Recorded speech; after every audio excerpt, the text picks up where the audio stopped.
Trailer అంతా ఒక ఎత్తు అయితే ఆ లాస్ట్ 10 సెకండ్లు మైండ్ బ్లోయింగ్ అబ్బా. మనోడే విలన్ ఏమో అన్నట్టు అనిపిస్తుంది. అంటే ఆ ఈవిల్ స్మైల్, ఆ డైలాగ్స్ అలాగే ఉన్నాయి కదా. నిజానికి అసలు సినిమా ఎలా ఉండబోతుందో అనే ఎగ్జాక్ట్ క్లారిటీ అయితే లేదబ్బా. అంటే కల్కి ప్రవాస కాదా అని కాదు, కల్కి వచ్చేసి కన్ఫర్మ్ గా డార్లింగే, నో డౌట్. అసలు నా డౌట్ అంతా ఒక చిన్న పాయింట్ మీదనే. భైరవకి కావాల్సింది ఏదో కాంప్లెక్స్ లో ఉంది. సో దానికోసమే 1 మిలియన్ యూనిట్స్ ని సంపాదించుకొని కాంప్లెక్స్ లోకి వెళ్దాం అనుకుంటున్నాడు. మళ్ళీ మనోడు సెల్ఫిష్ అనుకోకండి. ఫర్ ఎగ్జాంపుల్ RRR లో రామరాజు స్ట్రాటజీ ఎలాంటిది, ముగ్గురు చచ్చిపోయినా పర్లేదు, దేశానికైతే ఇండిపెండెన్స్ రావాలనే థాట్ లో ఉంటాడు. ఈ విధంగానే మన భైరవ కూడా ప్రజలకి ఏదో చెయ్యాలి అనే గోల్తో ఉన్నాడేమో. సెకండ్ వచ్చేసి మనోడు నిజంగానే సెల్ఫిష్. కాంప్లెక్స్ లో మంచి లైఫ్ ఉంటుందని చెప్పి అక్కడికి వెళ్ళడం కోసం 1 మిలియన్ యూనిట్స్ కావాలి. కానీ లాస్ట్ లో తను చేసే తప్పు అని రియలైజ్ అయ్యి మారిపోతాడు.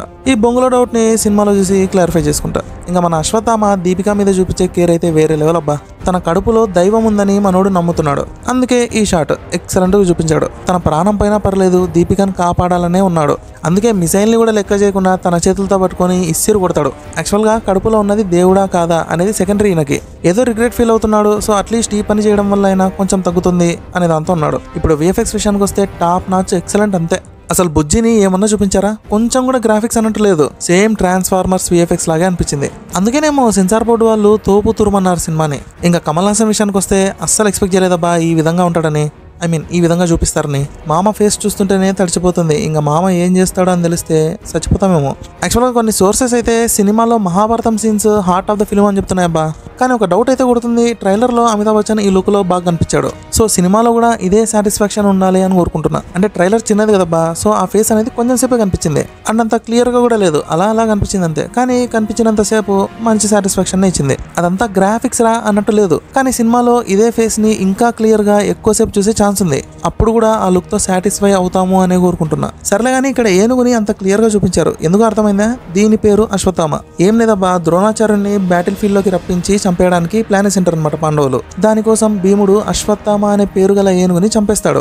తర్వాత ఒక పుకారు లేపుతారనమాట, అశ్వత్థామ చనిపోయాడని. ఇది విన్న ద్రోణాచార్యుడు తన కొడుకు అశ్వత్థామ చనిపోయాడు అనుకుని బ్యాటిల్ ఫీల్డ్ లోకి వస్తాడు. అందుకే ఈ ఏనుగుని అంత క్లియర్ గా చూపించవచ్చు. లేకపోతే అప్పట్లో వారియర్స్ ఎంత పవర్ఫుల్ అనేది కూడా చూపించవచ్చు. లైక్ అశ్వత్థామని ఎవరో కొడితే ఏనుగు మీద పడతాడు. ఆ ఫోర్స్ కి కింద పడున్న ఏనుగు కూడా కదులుతుంది. ఈ విధంగా కూడా ఫ్రేమ్ చేసినచ్చు. ఈ రెండిట్లో ఒకటైతే ఖచ్చితంగా correct. And here she is Uttara. Ashwatthama బ్రహ్మాస్త్రాన్ని ప్రయోగించేది ఈమె మీదే. ఆ రోల్ కి ఈమె బాగా సెట్ అయింది కదా. అంటే మనం చూడకపోయినా కూడా ఇలాగే ఉంటారేమో అన్నట్టు చూపించారు. ఈ సీన్ లో బ్రహ్మాస్త్ర చక్కగా వచ్చి కడుపులో పడుతుంది. యాక్చువల్ గా అశ్వత్థామ వచ్చేసి మంచి ఆర్చర్ అనమాట. మనోడికి ఏ ఆయుధాన్ని ఎలా యూజ్ చేయాలో తెలుసు అనమాట. సో ఈ బ్రహ్మాస్త్రాన్ని కూడా ఎంతో దూరం నుంచి వదిలింటాడు. అండ్ ఆ షాట్ ని కూడా చాలా సింపుల్ గా చూపించారు. అంతేగాని ఉరుములు, మెరుపులు, అలలు ఎగరడాలు, సరౌండింగ్స్ పేలిపోవడం ఇవేం జరగలే. వెరీ సింపుల్ అంతే. యాక్చువల్ గా ఒకటి విన్నానబ్బా, అశ్వత్థామ కావాలని చంపలేదు. తన వాళ్ళందరూ చనిపోయారని ఫుల్ కోపంగా ఉండి అవుట్ ఆఫ్ కంట్రోల్లో ఉన్నాడు. ఇలా చేయడం తప్పా కాదా అని ఆలోచించకుండా పాండవుల వంశం ఇంకా పెరగకూడదని చెప్పి బ్రహ్మాస్త్రాన్ని విసురుతాడు. ఇంకా యాజ్ యూజువల్ మనం ముందనుకున్నదే, భైరవకి అశ్వత్థామకి ఫేస్ ఆఫ్ అయితే గట్టిగానే ఉంది. అశ్వత్థామ అంత పవర్ఫుల్ అయినా కూడా మనోడు టెక్నాలజీని, టెక్నిక్స్ ని వాడి కొడుతున్నాడు. ఎక్కడా తగ్గట్లేదు. ఇంకా ఈ లాస్ట్ సీన్ అయితే క్లియర్ గా చెప్తుంది, మనోడు బుజ్జిని మాడిఫై చేసుకుని ప్రిపేర్డ్ గా వచ్చాడు. కానీ ఆ ఈవిల్ స్మైల్ ఏదైతే ఉందో ఇప్పటి వరకు వచ్చిన మూవీస్ లో ప్రభాస్ ని ఎప్పుడు అలా చూడలేదు. ఫస్ట్ టైం మన డార్లింగ్ లో లైట్ గా నెగిటివ్ షేడ్స్ కనిపిస్తున్నాయి. ఇంకా ఈ సీన్ల గురించి మీకు తెలిసిందే, ఆ లేడీస్ మీద ఏదో ఎక్స్పెరిమెంట్ చేస్తున్నారు.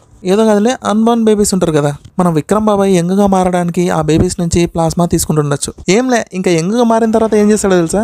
మళ్ళీ డ్రగ్స్, రోలెక్స్ అని చెప్పి వాటి చుట్టూ తిరుగుతాడు. వద్దునైనా ఇంకా అవి చూడలేకపోతున్నాం. హైలైట్ ఏంటంటే ఇక్కడ చూడండి, మన భైరవ ఎంత ప్రిపేర్డ్ గా వచ్చినా కూడా లాస్ట్ కి అశ్వత్థామ కాటేస్తున్నాడు. భైరవ ఏమో బుజ్జిని రోబోలోగా మార్చుకొని వచ్చాడు. కానీ అశ్వ అంకుల్ ఆ చేతుల్ని సింపుల్ గా పట్టుకున్నాడు. నలపకుంటే చాలబ్బా. ఇంతేనబ్బా, దీనికి మించి డీటెయిల్స్, బొంగు ఇవేం లేవు. ఇంకా సర్లే, ఇదంతా పక్కన పెడితే 2 ట్రైలర్స్, ఒక టీజర్ వచ్చింది. ఈ మూడిట్లో నేను డిసప్పాయింట్ అయింది ఒకే ఒక్క దాని గురించి. ఈ వెపన్స్ రియల్ వెపన్స్ లాగా కనిపించట్లేదబ్బా. బొమ్మలు ఉన్నట్టున్నాయి. బొంగులే, అవి రియల్ గానే కనిపిస్తున్నాయి. నీకల్లే దొబ్బినాయి అంటారా? నేనైతే ఏం మాట్లాడలేను ఇంకా. Okay baby, that's all for today. Video నచ్చితే ఖచ్చితంగా లైక్ చేయి, ఓకేనా? పాసిబుల్ అయితే షేర్ చేయి, ఓపిక ఉంటే కమెంట్ కూడా పెట్టుకుంటే నా మీద ఒట్టు బొట్టు అని బొక్కలో డైలాగులు చెప్పాను. ఎందుకంటే మాట్లాడడానికి ఎనర్జీ లేదు, ఏం తినలేదు కాబట్టి. అందుకే ఇప్పుడు బయటికి పోతా, తింటా, మళ్ళీ వస్తా. ఉంటా మరి. టాటా బాబాయ్, take care, have a good day.